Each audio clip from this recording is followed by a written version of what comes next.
నమస్తే, welcome to our channel. నేను సిరి. బైరెడ్డి సిద్ధార్థ రెడ్డి ఒకప్పుడు అంటే ఆయన గురించి మాట్లాడితే అసలు మామూలుగా కాదు, ఆయన తోపు తురుము అని చెప్పేసి మాట్లాడేటోళ్ళు. అయితే ఇప్పుడు మాత్రం బైరెడ్డి సిద్ధార్థ గురించి సోషల్ మీడియాలో అయితే మస్తు ట్రోలింగ్ నడుస్తుంది. ఏంటంటే ఆయన ఇలాకాల ఆయన సొంత దగ్గరనే నాయకుల్ని కాపాడుకోలేకపోతుందని చెప్పేసి సోషల్ మీడియాలో అయితే మస్తు ట్రోలింగ్ అయితే జరుగుతుంది. సో ఇప్పుడు మరి అసలు ఏం జరిగింది ఏందనేది మనకి వివరించడానికి మనతో పాటు ఉన్నారు ప్రముఖ సీనియర్ జర్నలిస్ట్ జగదేవ్ గారు. నమస్కారం. నమస్తే. ఇప్పుడు చూస్తుంటే మీకు బైరెడ్డి సిద్ధార్థ రెడ్డి తెలుసు కదా, అసలు మామూలు కాదు. ఒకప్పుడు అయితే యూత్ లీడర్, అసలు ఆయన గురించి ఫ్యాన్స్, ఆయన ఇంటర్వ్యూల కోసం జనాలు ఎట్లా ఎగబడేటోళ్ళో మనం చూసినాం.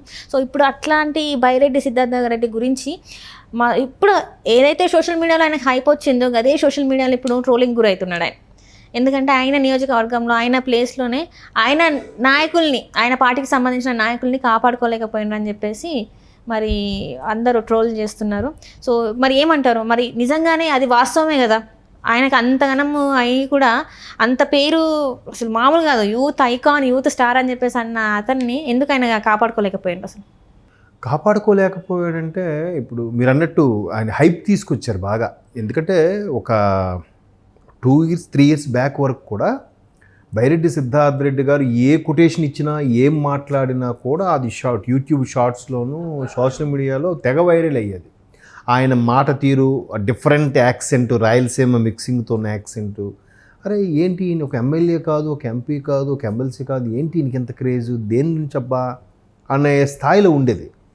మొత్తం మీద ఆయన అందరూ ఆయన ఎమ్మెల్యే కాకపోయినా ఏముందిరా, ఆయనకి ఇమేజ్ ఎవరికి లేదు, జగనన్న సపోర్ట్ ఉంది ఆయనకి, ఎట్లా మాట్లాడాడు. అంటే ఆయన ఇంజనీరింగ్ చదివిన దాని గురించి చెప్పినప్పుడు కూడా నేను ఇదే అట్లా ఇంజనీరింగ్ స్టూడెంట్స్ కూడా మస్తు మంది ఫ్యాన్స్ అయింది ఆయనకి. అయ్యారు, నేను ఎన్ని స్ట్రగుల్ అయ్యాను, నన్ను అరెస్ట్ చేశారు, నా మీద మర్డర్ అటెంప్ట్ చేశారు, రకరకాలుగా ఏందన్నా ఏది శాస్త్రం అన్నా అన్నట్టుగా మాట్లాడేటోడు ఈయన. అరే బాగుందే అని అనుకున్నాను, బాగా మంచి ఫాలోయింగ్ ఉంది అనుకుంటే. అంటే చాలామంది ఒక షాడో ఎమ్మెల్యే లాగా ట్రీట్ చేసేవారు ఆయన. సో అటువంటి విషయంలో మొన్న ఎలక్షన్స్లో రాయలసీమ కంచుకోట 52-51 సీట్లకు ఉన్న దానికి 48 సీట్లను 2019లో గెలుచుకున్న వైసీపీ ఈసారి మళ్ళీ దాని మీదే దృష్టి పెట్టి రాయలసీమ, ఇటు ఉత్తరాంధ్ర, గోదావరిలో కొన్ని ప్లేసులు తీసుకుంటే మనం చాలు బొటాబొటీతో గవర్నమెంట్ ఫామ్ చేద్దాం, మనకి ఇలా ఎవరితో సంబంధం లేదు, ఉద్యోగస్తులు కూడా దాన్ని ఏమంటారు మేనిఫెస్టోలో ఏం ప్రకటించక్కర్లేదు, నిరుద్యోగం కూడా ఏం ప్రకటించక్కర్లేదు, వీళ్ళు ఎవరు మన దృష్టికి వేస్ట్, మనం పథకాలు ఇచ్చిన వాళ్ళు వేసేస్తారు మనకి అని ఓవర్ కాన్ఫిడెన్స్తో ఉన్నారు. ఏమైంది రాయలసీమలో? ఏమైంది? ఒక్కసారిగా తారుమారైపోయింది. ఎంత పవర్ఫుల్ బైరెడ్డి సిద్ధార్థ రెడ్డి గారికి సంబంధించి ఆయన ఒక శాప్ చైర్మన్గా చేసి స్పోర్ట్స్కి దీనికి అన్నీ పెట్టి చేస్తే అంత ఫాలోయింగ్ ఉన్న నుంచి కూడా ఇప్పుడు సొంత ఇలాఖాలో కర్నూలు డిస్ట్రిక్ట్లో మున్సిపల్ చైర్మన్తో సహా మరొక 40 మంది బైరెడ్డి రాజశేఖర రెడ్డి గారి హయాంలో టీడీపీ కండువాలు కప్పుకోవడం. బైరెడ్డి రాజశేఖర రెడ్డి గారు తెలిసిందే, గతంలో టీడీపీ ఎమ్మెల్యేగా కూడా చేశారు, ఇప్పుడు వాళ్ళ అమ్మాయి ఎంపీ. సో బైరెడ్డి సిద్ధార్థ రెడ్డి గారు రాజశేఖర రెడ్డి గారికి కూడా సంథింగ్ ఏదో రిలేషన్ ఉంది, భేదాలు ఉన్నాయి. ఆఫ్ కోర్స్ ఈయన మీద కూడా మర్డర్ కేసు ఏదో ఉంది, ఆయన మీద మర్డర్ కేసు ఉంది. సో మొత్తానికి ఫ్యాక్సినిజం అంటేనే ఒక మోస్తరులో ఉంటుంది అనుకుని రకరకాల కథనాలు వినిపిస్తున్నాయి, కానీ మనం ఎప్పుడు చూడలేదు, సినిమాల్లో చూడడమే కానీ. బట్ అది ఒక రకమైన పంతాలు, పౌరుషాలు, కానీ దాన్ని ఫ్యాక్షనిజం అని పెద్ద పెద్ద పేర్లు పెట్టకూడదని నా అభిప్రాయం. బట్ ప్రతి కుటుంబంలోనూ, ప్రతి ఇంట్లోనూ కూడా దాయాదుల్లో, బాగాహారుల్లో ఆ రకమైన వర్గ విభేదాలు కానీ లేదంటే ఆస్తి సంబంధించి కానీ ఇష్యూస్ ఉంటాయి. అయితే బైరెడ్డి రాజశేఖర రెడ్డి గారు మరలా ఇప్పుడు ఎప్పుడైతే పుంజుకోవడము, వాళ్ళ అమ్మాయి ఇప్పుడు ఎంపీగా ఆయన గెలిపించుకోవడము, టీడీపీ అలాగే కూటమి ఒక స్వింగ్, ఒక ప్రభంజనం సృష్టించడం. ఇప్పుడు బైరెడ్డి సిద్ధార్థ రెడ్డికి మీరు అబ్జర్వ్ చేస్తే మొన్న ఎలక్షన్లు ఓడిపోయిన తర్వాత మధ్యలో ఒక్కసారి ఎప్పుడో ప్రెస్ మీట్లో కనిపించాడు ఆయన, అంతే బైరెడ్డి సిద్ధార్థ రెడ్డి గారు. అంతకుముందు కూడా ఎలక్షన్ క్యాన్వాసింగ్లో ఎంత తిరిగారో, ఎంత ఫేమ్ ఉందో, ఎంతవరకు ఆయన పబ్లిసిటీ చేసాడో విషయం తెలియదు, కానీ ఒక్కసారిగా చాలా తారుమారుగా అయిపోయి. మరోవైపు బైరెడ్డి సిద్ధార్థ రెడ్డి గారు శ్రీరెడ్డి గారు పెళ్లి చేసుకోబోతున్నారని కొన్ని రకాల వార్తలు, ఇలా రకరకాలుగా ఆయన్ని ఒక విధంగా పాప ఆయన దురదృష్టం ఏంటో తెలియదు డిగ్రేడ్ చేసేలాగా రకరకాల వార్తలు వినిపించాయి. ఇప్పుడు ఆయన కంచుకోట కర్నూలులో కూడా ఒకే ఒక సీటు గెలుచుకోగలిగారు మొన్న ఎన్నికల్లో. ఈ రిమైనింగ్ కూడా ఈ మున్సిపల్ చైర్మన్తో పాటు అందులో కౌన్సిల్లో 20-30 మందో 40 మందో 40 మంది నేను ఎందుకు అంటున్నానంటే ఆల్రెడీ 20 మంది సిద్ధంగా ఉన్నారు, మరో 20 మంది వెళ్ళిపోతే బాగుండరా, అన్నేమనుకుంటాడో, అన్నతో ఉన్నాం కదా, ఎట్లాంటి ఫీలింగ్ ఉన్న వాళ్ళే తప్ప మనస్ఫూర్తిగా పార్టీలో కొనసాగే వాళ్ళు లేరు. ఇప్పుడు మన రోజా గారికి క్యాన్వాసింగ్ విషయంలో ఏం జరిగిందంట, క్యాన్వాసింగ్కి వెళ్ళేటప్పుడు కూడా ప్రధాన అనుచరులుగా ఉన్న వ్యక్తులు ఎవరూ రాలేదు. రాకుండా ఏం చేశారు, వాళ్ళ కింద వాళ్ళని కూడా ఇటు టీడీపీ పంపించారంట. ఊర్లోకి రోజా గారు వెళ్ళి అడుగుతుంటే నగరి నియోజకవర్గంలో అందరూ అమ్మ మీరు మీ అనుకుంటారు కదా వాళ్ళు రాలేదంటే కొత్త ముఖాలు కనిపిస్తున్నాయంటే అని వాళ్ళే అడిగారంట. ఆవిడకి అప్పుడే అర్థమైపోయింది. ఆవిడ పోలింగ్ రోజు కూడా అదే మాట చెప్పారు ఆవిడ రోజా గారు. సో ఇక్కడ కూడా సిద్ధార్థ రెడ్డి విషయంలో కూడా అన్న నువ్వు తోపన్నా తురుమన్న మీరు అన్నట్టు సోషల్ మీడియాలో అంత హైప్ చేసుకున్న సిద్ధార్థ రెడ్డి వెనక ఇప్పుడు ఎవరు వెళ్ళట్లేదు. అన్న ఇది చూడన్న ఆ పని అంటే ఎవరికి వెళ్ళిన పనులు అయ్యేవి కాదు. గత ప్రభుత్వంలో ఒక ప్రాజెక్ట్ లేదు, ఒక ఏమీ లేకపోవడం వల్ల ఎవరికి పార్టీ జెండా మోసిన ఎవరికి కూడా ఒక పని అవ్వలేదు, ఒక్కడు పైసా సంపాదించుకోలేదు. ఇంకెవరు వెళ్తారు ఎందుకురా బాబు 10 ఏళ్ళు జెండా పట్టుకున్నాం, ఒక్కడు కూడా సెటిల్ అయింది లేదు, ఏం చేసింది లేదు.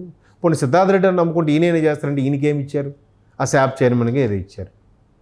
అఫ్కోర్స్ ఆయన మీద కూడా ఏవి ఎలిగేషన్స్ ఉన్నాయనుకోండి, ఆ స్పోర్ట్స్ సంబంధించిన కిట్లు అవి ఇవి చేశారు, అందులో కూడా కుంభకోణం ఉందా అని చెప్పారు. అది కొంత రోజా గారు కూడా బాగుందని అని కూడా అంటున్నారు. మనకి ఏది బయటకు వచ్చే వరకు ఎవరిని మనం నిందించకూడదు. సో ఇట్లాంటి పరిస్థితుల్లో వైసీపీలో చాలామంది ఎవరిని ఎన్ని రోజులు బతిమాలకు కూర్చోబెట్టుకుంటాం, వెళ్ళిపోయిన వాళ్ళు వెళ్ళిపోతారు, ఉన్నవాళ్ళు ఉంటారు.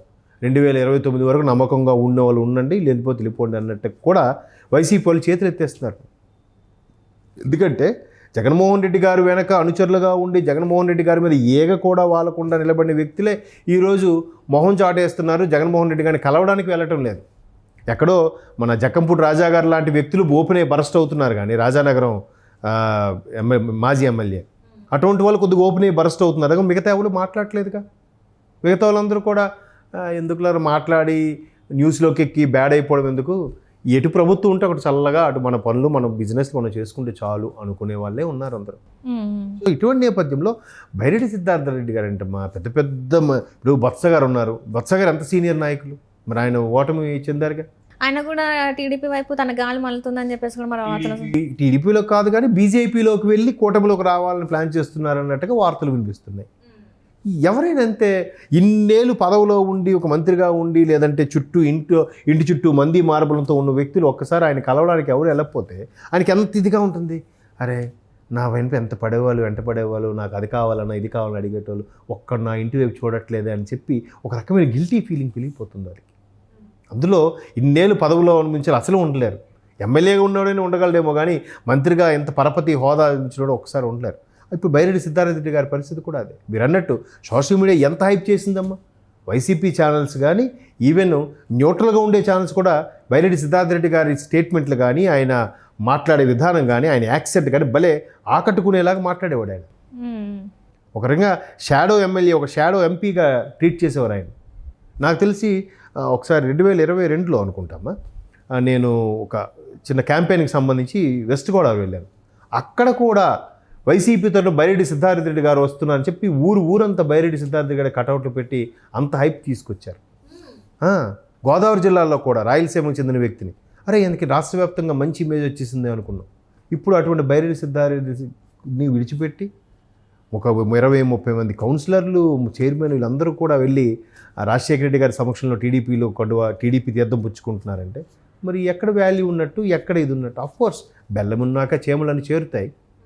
కాబట్టి అందుకే ఎప్పుడు ఏది శాస్త్రం కాదమ్మా. శాస్త్రం అనుకొని చెలరైపోయి మాట్లాడొద్దు, శాస్త్రం అనుకొని విరవేగొద్దు. బండ్లు ఓడలు అవుతాయి, ఓడలు బండ్లు అవుతాయి, చెప్పలేం.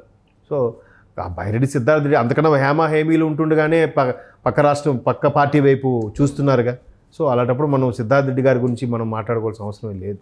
Right thank you so much sir.